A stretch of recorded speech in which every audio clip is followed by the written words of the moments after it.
काला शॉट वाला दिल ले गई, हमरा अखिया के नींद ले गई।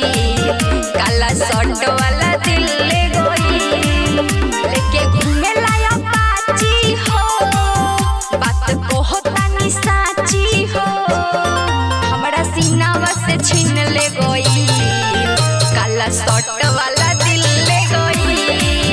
हमरा अखिया के नींद ले गई, काला शॉट वाला दिल ले गई। काला शॉट वाला दिल ले गई, हमरा अखिया के नींद ले गई।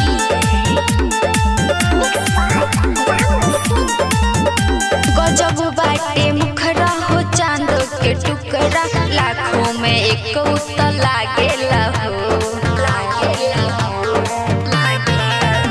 गजब बाटे मुखरा हो चांद के टुकड़ा, लाखों में एक उतर लागेला हो।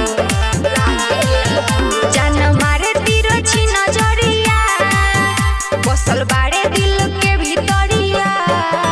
हमरा सीनावा से छीन ले गई, काला शॉट वाला दिल ले गई। हमरा अखिया के नींद ले गई, काला शॉट वाला दिल ले गई। काला शॉट वाला दिल ले गई, हमरा अखिया के नींद ले गई।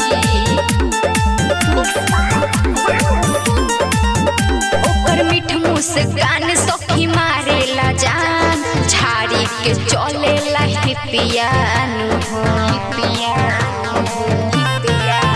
ओकर मीठ मुस्कान सखी मारेला जान, झाड़ी के चलेला हिपियानु हो। रामू पहले दिल चोरिया हो, हम खोजी चारू ओरिया हो। काजल आँखों में सबीन ले गई, काला शॉट वाला दिल ले गई। हमरा अखिया के नींद ले गई, काला शॉट वाला दिल ले गई। मनोकामना रिकॉर्डिंग स्टूडियो, बकरी बाजार, मोबाइल नंबर 88 25 15 66 67।